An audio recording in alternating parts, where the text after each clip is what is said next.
ரசூல் ஸல்லல்லாஹு அலைஹி வஸல்லம் அவர்கள் ஒரு ஹதீஸிலே சொன்னார்கள், மா மின் ஐயாமின் அல் அமலு ஸாலிஹு ஃபீஹா அஹப்பு இலல்லாஹ் மின் ஹாதிஹில் ஐயாம். இந்த 10 நாட்களிலும் செய்யப்படக்கூடிய அமல்களை போன்று அல்லாஹ்வுக்கு மிக விருப்பத்துக்குரிய அமல் இல்லை என்று கூறினார்கள். அப்படி என்றால் அல்லாஹ் படைத்த 365 நாட்களிலும் துல்ஹஜ் மாதத்தினுடைய முதல் 10 நாட்களில் செய்யப்படும் அமல்கள் தான் அல்லாஹு தஆலாவுக்கு மிக விருப்பத்துக்குரியது என்பதை ரசூல் ஸல்லல்லாஹு அலைஹி வஸல்லம் அவர்கள் கூறுகின்றார்கள். இது ரமதானை விட என்பதைத்தான் நாங்கள் இதிலிருந்து புரிந்து கொள்கின்றோம். ரமதானை விட இந்த 10 நாட்களும் தான் அல்லாஹு தஆலாவிடத்திலே மிக விருப்பத்துக்குரியது என்பதை நாங்கள் புரிந்து கொள்கின்றோம். பிறகு அந்த ஹதீஸின் இறுதி பகுதியில் ரசூல் ஸல்லல்லாஹு அலைஹி வஸல்லம் அவர்கள் ஒன்றை விதிவிலக்கு செய்தார்கள். அதாவது ஒரு முஸ்லிம் தனது உடைமைகளோடு தனது உயிரோடு ஜிஹாதுக்கு சென்று அவை இரண்டையும் இழந்து வந்தால் அந்த முஸ்லிமை தவிர, அந்த முஜாஹிதை தவிர அடுத்த அனைவரை விடவும் அடுத்த அனைத்து அமல்களும் அல்லாஹு தஆலாவுக்கு இந்த மாதத்திலே செய்யும் போது விருப்பத்துக்குரியதாக இருக்கும் என்று ரசூல் ஸல்லல்லாஹு அலைஹி வஸல்லம் அவர்கள் கூறுகின்றார்கள். ஆகவே கண்ணியத்துக்குரியவர்களே, இந்த 10 நாட்களையும் நாங்கள் எதிர்நோக்க இருக்கின்றோம். இந்த 10 நாட்களில் நாங்கள் எந்த நல்ல அமலை செய்தாலும் அது அல்லாஹு தஆலாவுக்கு மிக விருப்பத்துக்குரியதாக இருக்கும். ரமதானிலும் நாங்கள் அமல் செய்தோம். அதே போன்று மிக முக்கியமான 10 நாட்களை நாங்கள் எதிர்கொள்ள இருக்கின்றோம். அல்லாஹு தஆலா ரமதான் சிறந்தது என்பதற்காக வேறு ஒரு காலத்திலும் செய்யாமல் ரமதானில் மாத்திரம் செய்வதற்கு என்று எங்களுக்கு எந்த அமலையும் அறிமுகப்படுத்தவில்லை. அதே போன்று இந்த 10 நாட்களிலும் அந்த 10 நாட்களிலும் என்று செய்வதற்கு அல்லாஹு தஆலா எங்களுக்கு எந்த விசேடமான அமலையும் அறிமுகப்படுத்தவில்லை. ஆகவே எதையெல்லாம் நல்ல அமல் என்று இஸ்லாம் எங்களுக்கு அறிமுகப்படுத்தி இருக்கின்றதோ அந்த அமல்களை எல்லாம் இந்த 10 நாட்களிலும் நாங்கள் செய்கின்ற போது அது அல்லாஹு தஆலாவிடத்திலே எங்களுக்கு மிக பயனுள்ளதாக இருக்கும் என்பதை நாங்கள் பொதுவாக விளங்கிக் கொள்ள வேண்டும். அந்த அடிப்படையில் நாங்கள் திக்ருகள் செய்வதாக இருந்தாலும் சரி, அல் குர்ஆனை ஓதுவதாக இருந்தாலும் சரி, சதகாக்கள் செய்வதாக இருந்தாலும் சரி, எங்களது குடும்பத்தாரை சந்திக்க செல்வதாக இருந்தாலும் சரி, எதுவெல்லாம் நற்காரியங்களாக இருக்கின்றதோ அதை நாங்கள் இந்த 10 நாட்களிலும் செய்கின்ற போது அது மிக பயனுள்ளதாக இருக்கும். அதிலும் விசேடமாக எதற்கெல்லாம் அதிக நன்மை கிடைக்குமோ அப்படியான அமல்களை தேர்ந்தெடுத்து இந்த 10 நாட்களிலும் நாங்கள் செய்து இன்னும் கூடுதல் நன்மையை பெற்றுக்கொள்ள முயற்சிக்க வேண்டும். அந்த அடிப்படையில் எங்களுக்கு கூடுதல் பயன் தரக்கூடிய ஒரு வணக்கம் சதகா செய்வது. சதகா, ஒரு முஸ்லிம் ஒரு சதகாவை செய்கின்ற போது அது அல்லாஹு தஆலாவிடத்திலே மிக பயனுள்ளதாக இருக்கும்.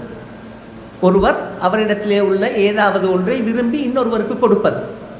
பணமாக இருந்தால் அது இதற்கு மேல் கொடுத்தால் தான் அவருக்கு நன்மை கிடைக்கும் என்று இல்லை. ஒருவர் ஒரு நாளைக்கு 2000 ரூபாய் சம்பாதிக்கின்றார் என்றால் அவர் கஷ்டப்பட்டு சம்பாதித்த அந்த பணத்திலிருந்து 100 ரூபாயை இன்னொருவருக்கு கொடுத்தாலும் கூட அது சதகா.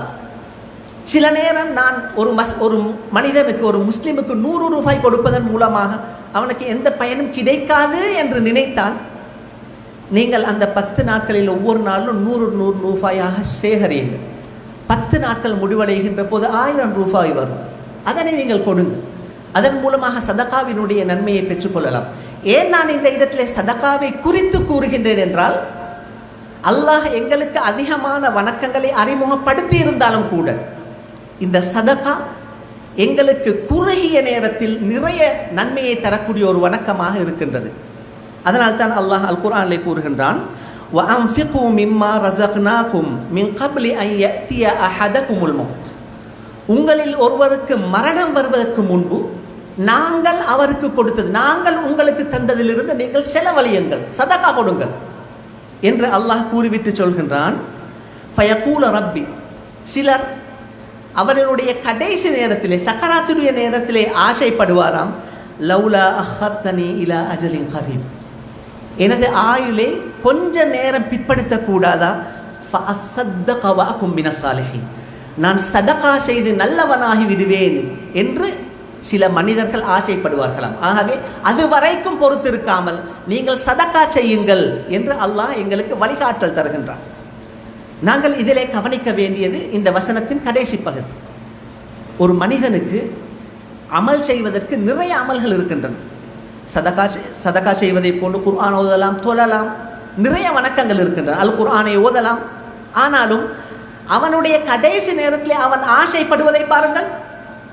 எனது ஆயுள் கொஞ்ச நேரம் பிற்படுத்தப்பட வேண்டும், அந்த நேரத்தில் நான் சதகா செய்ய வேண்டும் என்றுதான் அந்த மனிதன் ஆசைப்படுவான். அப்படி என்றால் ஒரு மனிதன் சதகா செய்வது என்பது அவனுக்கு மிக வேகமாக பயன் தரக்கூடிய ஒரு நல்லமலாகவும் அல்லாஹ்விடத்தில் மிகச்சிறந்த ஒரு நல்லமலாகவும் இருக்கின்றது. அதனால் தான் அவன் கடைசி நேரத்திலும் கூட அடுத்த வணக்கங்களை செய்வதை விட சதகா செய்ய வேண்டும் என்று ஆசைப்படுகின்றான் என்பதை அல்லாஹ் அல் குர்ஆனிலே கூறுகின்றான். ஆகவே கண்ணியத்துக்குரியவர்களே, அந்த 10 நாட்களில் நாங்கள் ஏதாவது ஒன்றை சதகா செய்ய வேண்டும் என்பதற்கு திட்டமிட்டு கொள்ள வேண்டும். அதனை நாங்கள் ஒவ்வொரு நாளும் நிறைவேற்ற வேண்டும். ஒவ்வொரு நாளும் பெரிய தொகை எனக்கு சதகா கொடுக்க முடியாது என்றிருந்தால் நான் ஏற்கனவே கூறியதை போன்று ஒவ்வொரு நாளும் ஒரு பகுதியை சேகரித்து இறுதியிலே நாங்கள் முழு தொகையாக பெரிய ஒரு தொகையை நாங்கள் இன்னொருவருக்கு சதகாவாக கொடுக்கலாம். அதே போன்று கண்ணியத்துக்குரியவர்களே, எதுவெல்லாம் நல்ல வணக்கம் என்று எங்களுக்கு இஸ்லாம் அறிமுகப்படுத்தி இருக்கின்றதோ அவற்றை நாங்கள் செய்வதற்கு முயற்சிக்க வேண்டும்.